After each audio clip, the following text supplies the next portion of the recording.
Hi guys. I was just responding to quite a few YouTube comments and emails and whatever. Just so you know, because I know a few of you are questioning, I get all of your messages and I read every single one of them. Every comment, whatever you send me, I read. The problem with that is that normally I'm on my phone when that's happening, so I have to click on another button to be sent to a different page to write you guys back, and most of the time I'm just driving and reading or sitting and reading, whatever I'm doing. So I know I just responded to quite a few people, so please don't take that personally, because it's really, just a matter if I have time and I'm going to be doing that.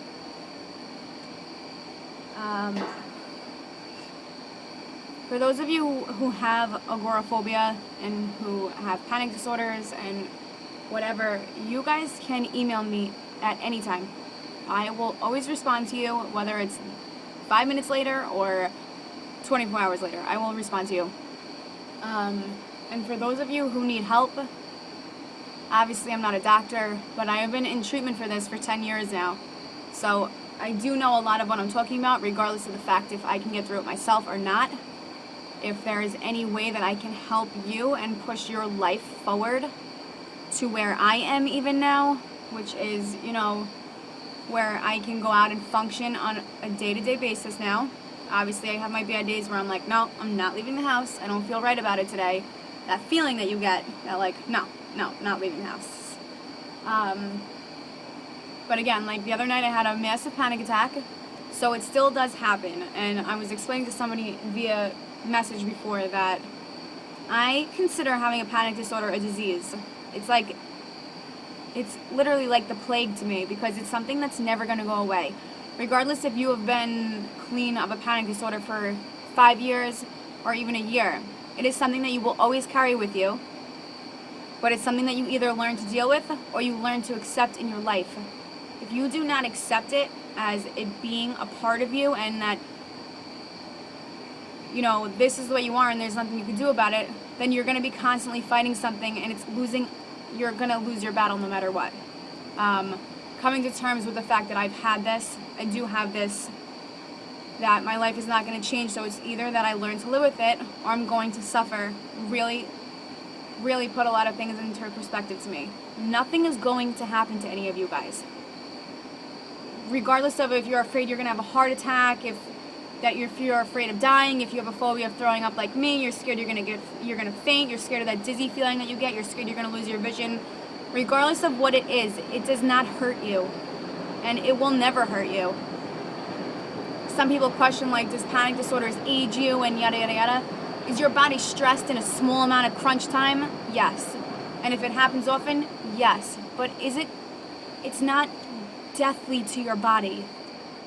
Your body will take as much as it can handle, and and a panic attack can only last so long before your body has to calm itself down, because you can't do it for yourself.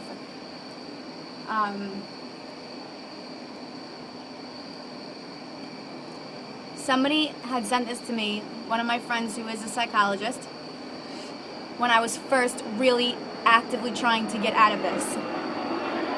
Oh, an airplane. And she said to me to repeat this to myself when I'm starting to feel anxious, that what I'm feeling is real. You are actually dizzy, you are actually shaking, your heart is racing. By no doubt that's happening. But these sensations are not dangerous. They are not dangerous. If you're afraid you're going to faint, it is impossible to faint when you're having an adrenaline rush like that. And hearing that from one of my doctors started making me feel like, okay, well, at least I know when I'm panicking, I can't faint. It's impossible. For those of you who hyperventilate, that's one thing that I honestly can't relate to you. And I'm so happy for that, because I would be really scared. I would be really scared. Obviously, I have those times where I'm like, oh my God, am I breathing right? Am I breathing right? Am I breathing shallow? Am I breathing too heavy? Of course, these are everyday thoughts that just run, and they're just like, please stop, just please stop. And then again, for those of you who are like, I'm afraid I'm gonna die, I'm afraid I'm gonna die. It's like, when I get a panic attack, I'm like, please let me die. Please, I want to die. I don't ever, ever, ever want to be able to like feel this again and go through this and be crying and be so depressed that this is my life and that my life wasn't like this before. I wasn't born with this.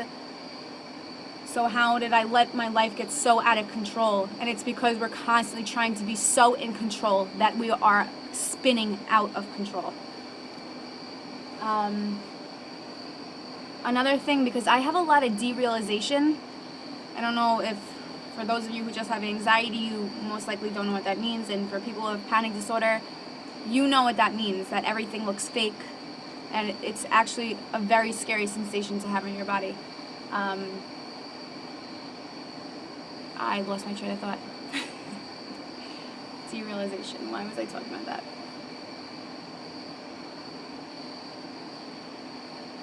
Oh, yes. Duh. My therapist had taught me something that's mindful thinking. Because for the past, I want to say almost 6 months, I want to say longer, but we'll say 6, I've had no perception of reality. I would be places and it's like you get there and you're like, how did I get here? Even though you know how you got there, but you weren't as alert as you normally are. Like, okay, like I'm passing by here. I've been there 1,000 times, where you're very mindful of your surroundings and things that are going on at all times. You know, when people are having a conversation with you and you literally are standing there and you have no idea what they're saying. You hear them, but you are 100% not listening. It's called mindfulness, and it's a DBT term. So now when I go out, I'm like, okay, Danielle, you are on the front porch of your house right now. It is, I don't even have my watch on me. Whatever, it is 9 p.m. and you're here and everything's okay. And every place I go, no matter how stupid I feel or look or whatever, I will say it, regardless if it's in my head. And I normally do say it out loud though, like, you are on your way to the beach right now and there's trees next to you and there's stores passing by and there's people on the road, and like, this is what normal everyday life is. Who's to define normal again? Because I know some people say, who are you to define normal? Whatever, that's normal to me. Being mindful of where you are and what you're doing. And your belly breathing. This is something that's scared the shit out of me for the past 10 years. You could not pay me to lay on a couch with a therapist and breathe in and breathe out for 3. And I still don't do that, because then I'm scared I'm gonna get dizzy because I'm breathing in a different way than I would normally breathe. If you are having a panic attack and can stand there for a second and be like, just breathe. Hold on to your stomach, make sure that you're breathing out. Out. Because most of us females suck in when we're breathing because we want to look skinnier. But if you breathe out and breathe in and just concentrate on that, it will pass so much faster than you think. And I wish that I would have just dealt with the scary feeling of being terrified of breathing like that, because that has saved my life so many times in the past 3 months since I've learned that. Meditation music. Lay there and breathe. Do not move. Put candles on, keep the lights on, whatever you want. If you can close your eyes, great. If not, who cares? I could not close my eyes during meditating for a very long time, because I'd be like, that boat feeling, like where you feel like you're like rocking back and forth, that scares the shit out of us. I'd be like, oh my god, I'm like rocking, I'm rocking. Even though you're really not rocking. Rocking. But now I'm able to lay down, listen to my meditation music, and breathe. Regardless if I do it for 1 minute, if I do it for 5 minutes, or if I put myself to sleep while doing it. This is a great relaxation for your body, because we are so tense all the time, because we're all of us are pretty much agoraphobic. And agoraphobic is not only the definition of being stuck in your house, but it's the definition of being afraid of having another panic attack. Which all of us are, because if we weren't afraid of having another panic attack, we wouldn't have a panic disorder. I guess that's it for now. I just wanted to tell you that, but please, if you need help, do not hesitate to email me. I will never call you out on YouTube by your name, because majority of the time I don't even remember the names that are writing me. And I will help you any way that you can, that I can, of course. Just trust me, regardless of how happy and bubbly I am in my videos, if you notice, 99.9% of the time, my videos are in my house, which is why I'm so calm all the time. if I was to be doing these when I was trying to attempt to go out and stuff like that, it would not be the same. Because I always hate it when people are like, I have a panic disorder, and it's like, bro, you were in the club last night, fucking neck to neck with like 1,500 people. Don't tell me you have a panic disorder. Please don't tell me, because that's like, if we could all go into a club and have pounding music and people screaming and drinking and falling over themselves, I think that we all wish that we would be better enough to be able to do something like that, even if it's not in our interest, because I have no interest to go to a club, but I would still love to be okay come the time that I would ever have to show up for an event or something, which that would never happen. But yeah, so please believe me when I tell you, you know, if you scroll down on my videos, there are ones of me crying and I'm freaking out because I'm so sad. But if you don't fight for you, nobody else is going to be able to.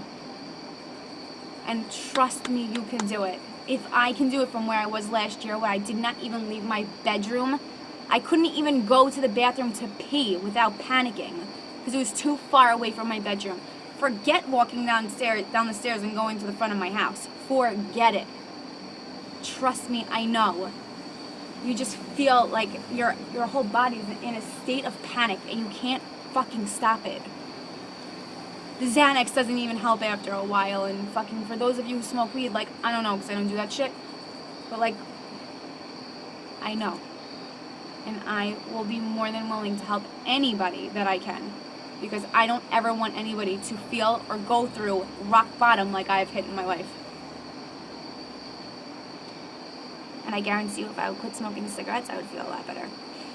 So, but that wouldn't happen for a while. 12-minute video.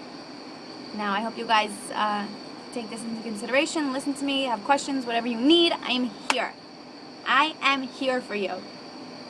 Regardless if anybody else isn't. And for the friends who tell you that you're fucking crazy and stop, you're crazy, tell them to go fuck themselves, because I can't fucking stand when people say that to me. Danielle, stop. Just stop already, alright? Nothing's gonna happen to you. If it was that easy to stop, I would have stopped it already. Thank you very much. Okay, I'm good. Bye, guys.